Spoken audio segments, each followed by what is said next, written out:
And can you see the the Zoom toolbar that says mute, stop video, security, that stuff? Okay.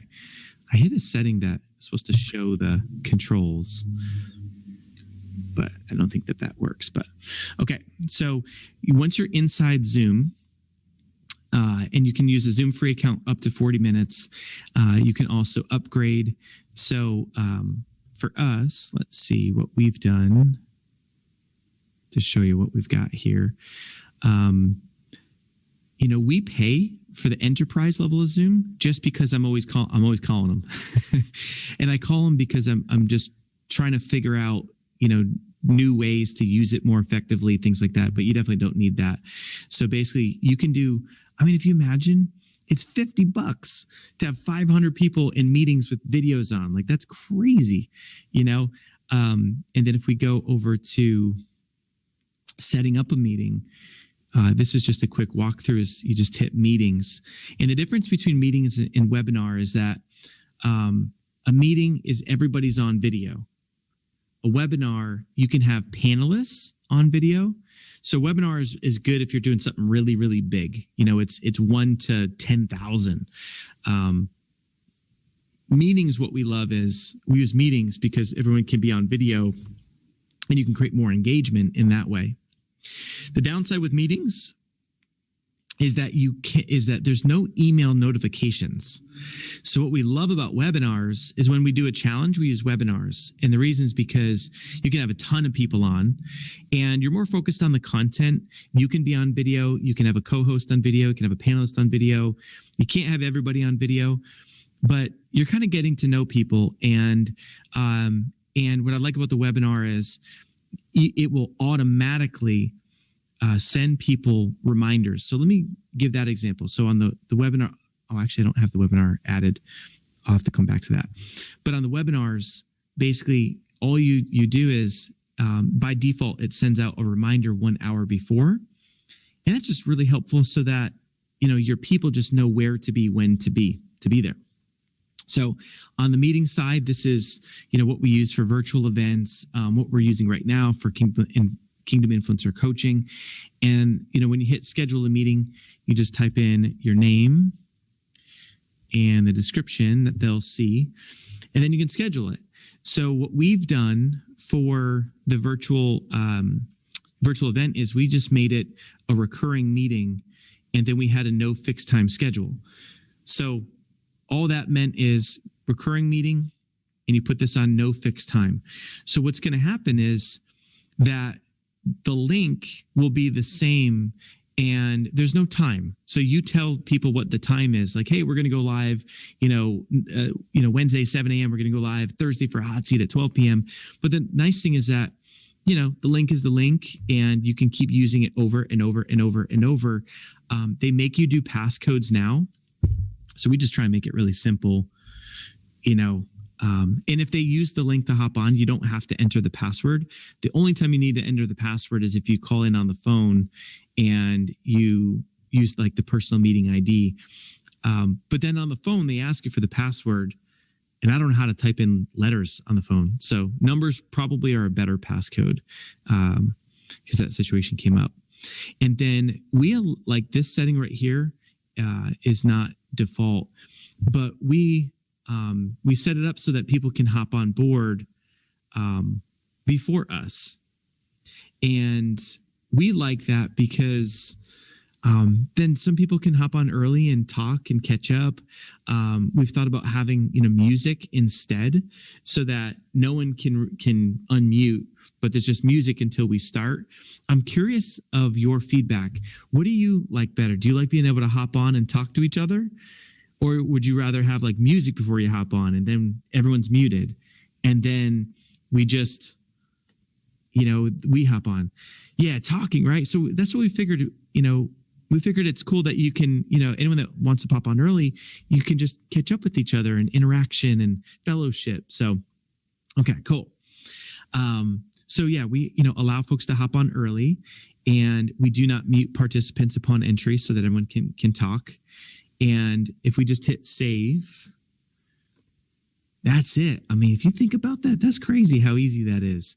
Now you've got a link, you just give this link to people, and it's as simple as that.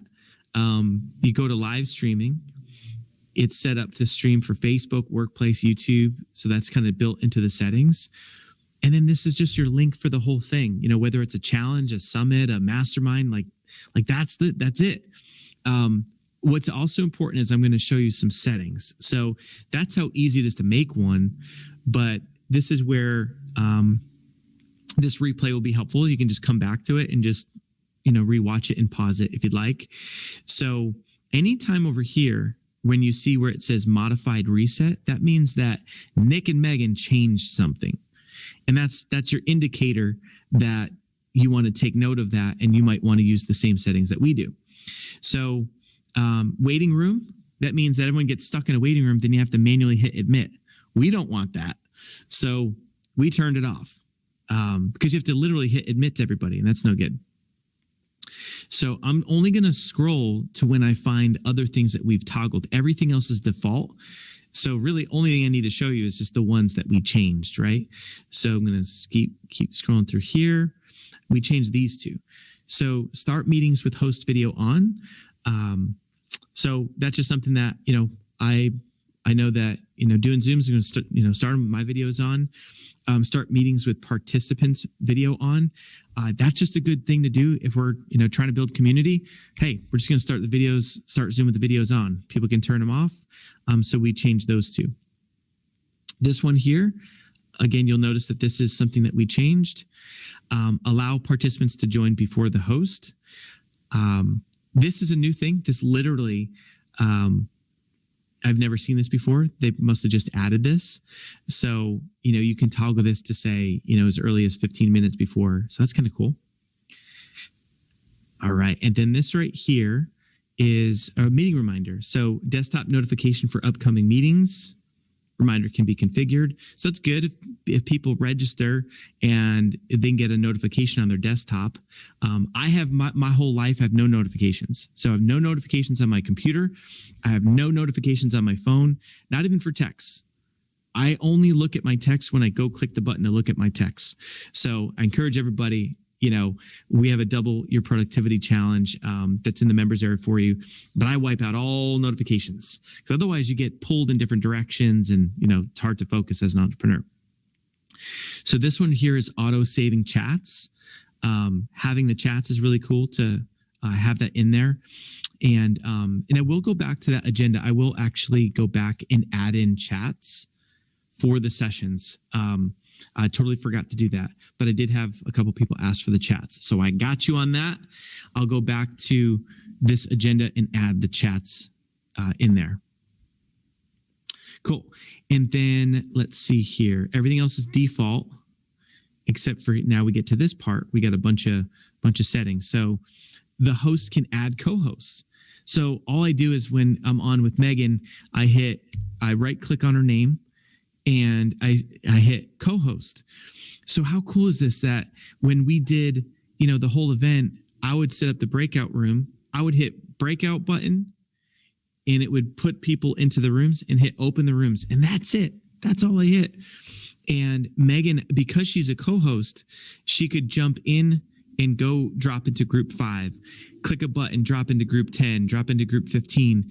And so it's really cool that, I would be in the lobby, which is anybody that got kicked out because of slow internet or any quirkiness or a tech challenge, they'd end up back in the lobby with me. And then once they're in the lobby, there'd be a control panel and I can just click their name and hit assign. And then all I'm doing is looking at what rooms have the least amount of people. So if every room has 5 to 6 people, and then, Namita comes back in and she's like, hey, I, got kicked out of room 5. I'll just assign her to room 5. So I started telling people like, hey, just when you come in, let me know if you were in a room and I'll put you back in the same room that you were in. Or if you're, just showing up for the first time, popping in late, like totally cool. No worries. If Michelle's like, hey, I'm just jumping in here. Cool. Then I just click on her name and hit assign.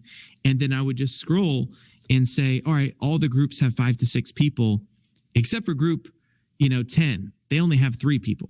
So then I'll just put her in the one that is doesn't have enough people. You know what I mean? And so I just drop them in there, takes a second. And then, if someone's in that lobby and me as the host, if I don't have the option to move them into a group, then I would just say, hey, you're going to have to jump out and jump back in, because Zoom isn't giving me the option to do it. So let's just try it again. And that would work. And so that's kind of, how to run the breakouts. And we did realize we've never had to do this, but there was some with the new update from Zoom. We did encourage people to download the new Zoom. Sometimes you might need to clear your cache or your cookies. What that means is if I'm on Chrome, let's see if I go to Chrome, and you can hit clear browsing data, and then you just hit clear data, and that was this big strategy, because one time it wasn't streaming to Facebook and Zoom is buggy. If Zoom's ever buggy, go to your browser, whether it's Chrome or Safari or Firefox, and then clear the cookies and the site data, and Zoom will probably function better, which is good. So I had to, we figured that out kind of the hard way, but it's just a little simple technique. Let's see, polling. We turn polling on just because, hey, if you ever want to run a poll, why not have the option there? Doesn't hurt you. These two show the meeting control bar and show Zoom windows during a screen share. I turn these on, but you guys still can't see them. You can't see the participant window, can you? Probably not, right? Megan, you don't see it, do you? The participant window? On your live side or? Yeah, right on now? the screen share. Yeah. No, I can't see the participant window. Yeah, so these basically, apparently they don't even do anything, so you don't have to worry about that. So hit reset. And reset. So don't even worry about those two. And screen sharing, we have it set up where it's only the host. You can still give access to other people to share their screen, but you don't want to be in the middle of a Zoom and then somebody else starts a screen share and then everything, changes. So we just keep it on that one. Allow participants to use annotation tools and information to shared screens. And there's a whiteboard. So we've been live before where someone started drawing on the screen. That wasn't me or wasn't Megan. And so we just turn these off just to keep it simple. This one is nonverbal feedback. We turn off. Like people can click icons or hearts and things. I'll put it on. I'm not sure if it will give you the option now. This can go either way. There's like a thumbs up or a heart and different things, which is probably just keep that on. Those are great because those are just in the participants window. Yeah. Like Zoom box. So it was cool to see people hearting things, using those little emojis. Yeah. Okay, cool. So we've got that. And then you come down here. This is just a big one too, right? So because this has been modified, breakout room. This is as simple as that. How do you do a mastermind? You literally just turn this setting on and that's it. You turn the setting on and then, when it comes time to do the breakout, you click in the control panel, just hit breakout room. You can assign people. We don't mess with that because we never know exactly who's going to be on. We don't know. That to me is too rigid. Like if we assign people and some folks have life happens, right? And they're not able to be there.